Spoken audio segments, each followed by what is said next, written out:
Assalamualaikum.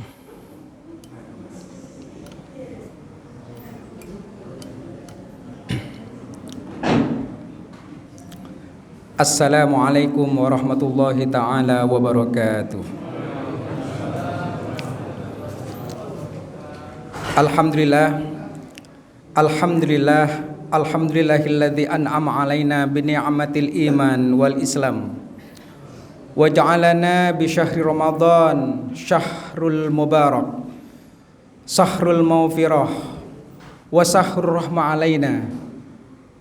Allahumma shalli wa sallim ala sayyidina Muhammadin salatan taftahu lana babar ridha wat taysir wa tawliqu biha anna babasy syarri wat ta'sir wa takunu lana waliya wa nasira ya ni'mal maula wa ya ni'man nasir.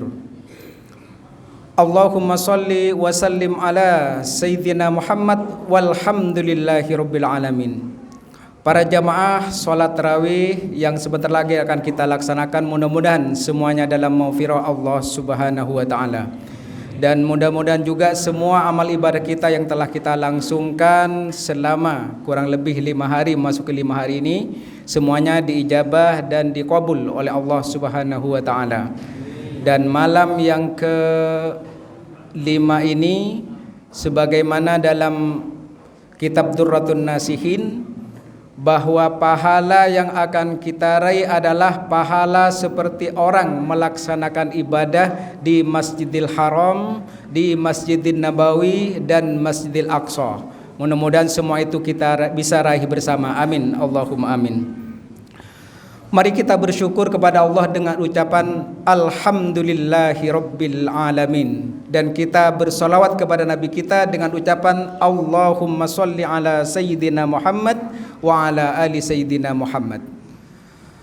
Para jamaah yang sama-sama dimuliakan Allah Subhanahu wa ta'ala, sering kita mendengar tentang ayat yang biasa kita bacakan pada bulan Ramadan ini. Misalnya, ya ayyuhalladzina amanu kutiba alaikumus syiyam kama kutiba alal ladzina min qablikum la'allakum tattaqun. Bahwa panggilan syiyam ini adalah khusus bagi orang-orang yang memiliki iman di dada kita. Bagi yang tidak memiliki rasa iman, maka tidak terpanggil untuk melakukan syiyam. Syiyam yang diwajibkan kepada kita adalah syiyam sebagaimana juga telah diwajibkan kepada orang-orang sebelum kita. Tujuannya apa? La'allakum tattaqun.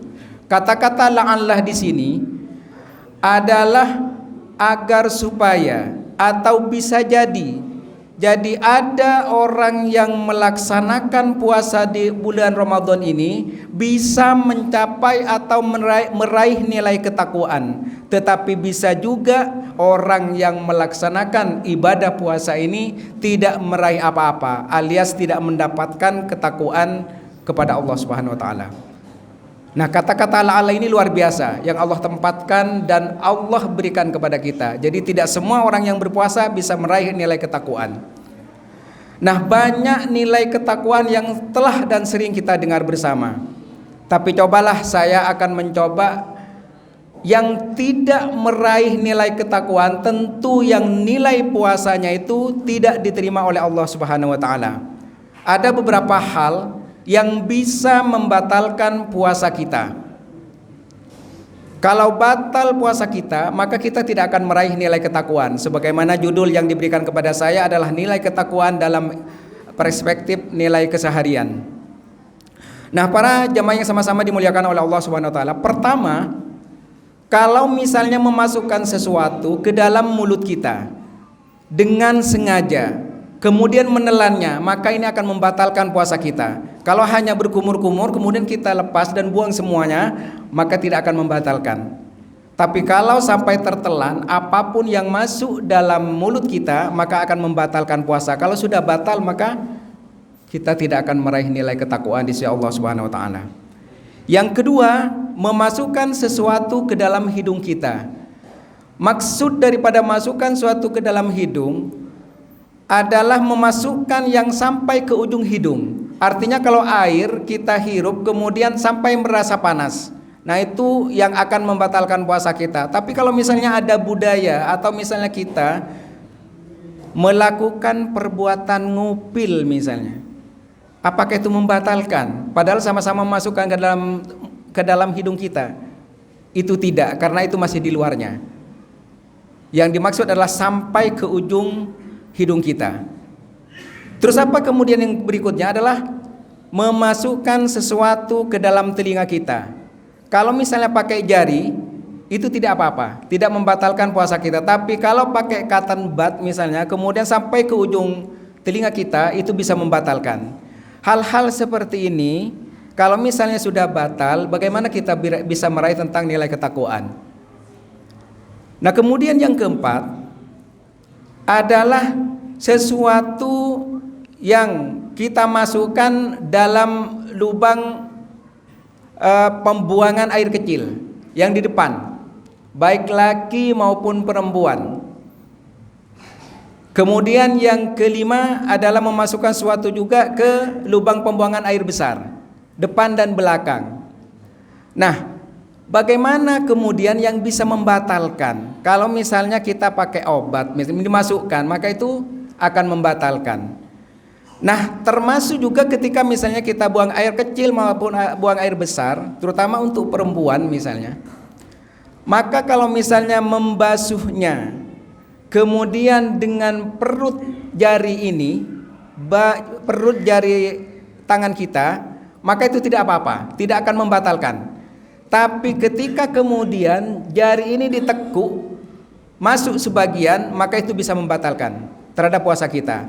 Hal-hal seperti ini memang tidak begitu penting mungkin bagi kita, tapi ini yang akan membatalkan terhadap puasa kita. Kalau batal puasa kita, maka kita tidak akan meraih nilai ketakwaan di sisi Allah Subhanahu wa taala. Walaupun kita sudah tahu bagaimana meraih nilai takwa, bagaimana takwa yang sebenarnya, tapi kalau batal puasa kita, maka sebagaimana ayat tadi kita tidak akan bisa meraihnya. Jadi pakai perut jari, jangan sampai ditekuk. Nah, kemudian yang keenam adalah muntah dengan sengaja. Muntah dengan sengaja itu bisa membatalkan puasa kita. Tapi kalau tidak sengaja, misalnya dalam perjalanan kita mabok kemudian muntah, itu tidak apa-apa. Namanya tidak sengaja. Jadi kalau tidak sengaja tidak apa-apa. Tapi kalau sengaja, misalnya memasukkan tangan sampai ke rongga tenggorokan, kemudian sampai muntah, itu akan membatalkan puasa kita. Ketika kemudian muntah, walaupun tidak sengaja, tapi kemudian yang masih ada di mulut kita tertelan ke dalam, maka juga bisa membatalkan puasa kita. Kenapa? Karena itu ada kotoran. Jadi harus dibuang dengan berkumur-kumur pakai air, kemudian lepas semuanya, maka itu tidak akan membatalkan puasa kita. Tapi kalau yang tidak sengaja. Jadi sisa muntahan kita juga bisa membatalkan terhadap puasa kita kalau tertelan di dalam mulut kita. Nah, kemudian yang berikutnya, kalau dalam bahasa fikih sering misalnya kita baca misalnya dalam Fathul Qorib, Fathul Mu'in, atau misalnya Duratul Qurratu Ainin misalnya, atau kemudian dalam kitab-kitab lain misalnya Fathul Izar dan lain sebagainya, itu berbicara tentang bagaimana hubungan tentang suami istri. Nah, berjima baik mengeluarkan mani atau tidak berjima tapi mengeluarkan mani juga akan membatalkan puasa kita. Nah, ini yang kemudian harus kita pelajari bersama, bagaimana hal-hal yang bisa membatalkan puasa kita sehingga akan menutup terhadap jalannya rahmah dari Allah, menutup jalannya bagaimana kita bisa tentang ketakwaan dari Allah Subhanahu wa taala. Lalu bagaimana kalau misalnya suami istri ada yang kemudian over dan kemudian melakukan cumbuan, ini kan sebetulnya sangat disunahkan di dalam Islam. Nah, selama cumbuan itu misalnya di luar barang dari lawan jenis kita, itu tidak apa-apa. Apalagi kemudian misalnya sang suami memasukkan jari walaupun hanya sedikit, itu akan membatalkan puasa istri. Oleh karena itu maka berhati-hati dalam hal ini. Lalu bagaimana kalau misalnya berciuman? Apakah membatalkan? Yang dikhawatirkan adalah perpindahan ludah dari pasangan kita, itu yang kemudian tertelan oleh lawannya, maka ini yang kemudian menyebabkan batalnya puasa kita. Nah, itu yang ketujuh. Yang kedelapan adalah yang dimiliki oleh perempuan ketika haid, nifas, termasuk juga melahirkan. Maka ini akan membatalkan puasa kita. Lalu apa yang dimaksud dengan melahirkan? Melahirkan itu kalau misalnya lahirnya setelah duhur atau menjelang maghrib, maka otomatis batal puasanya bagi yang hamil. Atau kemudian bakal calon bayi keguguran, itu juga bisa menyebabkan batalnya puasa kita. Jadi tidak mesti bayi yang dilahirkan.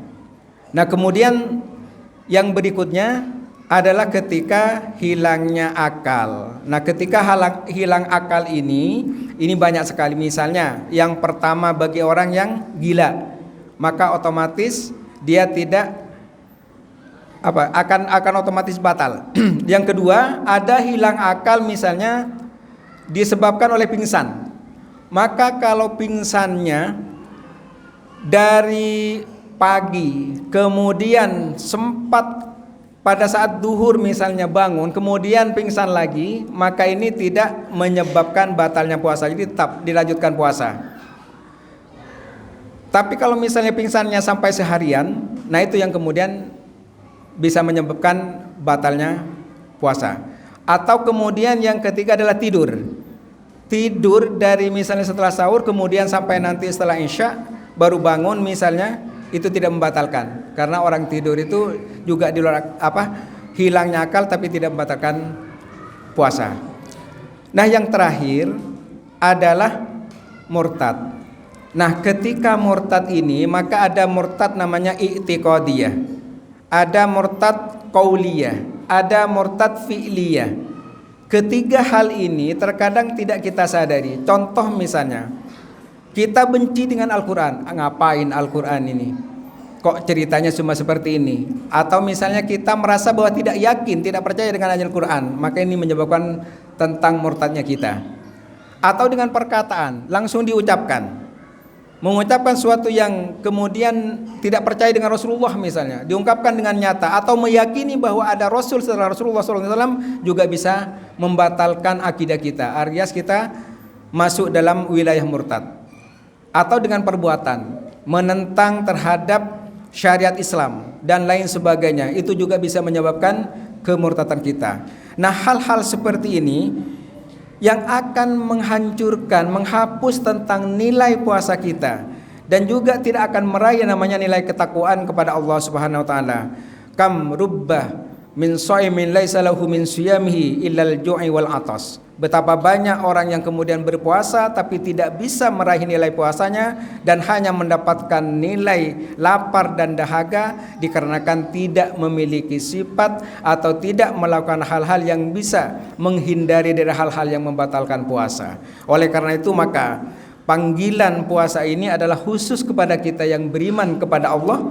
Kemudian juga puasa ini juga telah diwajibkan kepada orang-orang sebelum kita, dan tujuan terakhirnya adalah la'allakum tattaqun, adalah untuk meraih nilai ketakwaan kepada Allah Subhanahu wa taala. Mudah-mudahan kita bisa meraih nilai takwa yang diinginkan oleh kita, atau nilai yang sungguh eksklusif di hadapan Allah Subhanahu wa taala, yaitu yang taqarrub kepada Allah Subhanahu wa taala, dengan cara agar kita bisa menghindari hal-hal yang bisa membatalkan puasa kita, hal-hal yang bisa kemudian menggugurkan nilai puasa kita, sehingga kita benar-benar fokus dalam ibadah siyam ini, puasa ini, benar-benar hanya mengharap ridha Allah Subhanahu wa taala. Mudah-mudahan kita semua akan terjaga mumpung masih perjalanan kita masih baru 5 hari ke depan dan masih panjang perjalanan. Mari kita jaga bersama agar puasa kita benar-benar diridhoi oleh Allah Subhanahu wa taala, dan kita benar-benar menghindari hal-hal yang bisa membatalkan puasa kita. Oleh karena itu maka kita memohon kepada Allah, mudah-mudahan kita semua termasuk keluarga kita dan anak keturunan kita benar-benar dijaga oleh Allah, diberikan hidayah oleh Allah,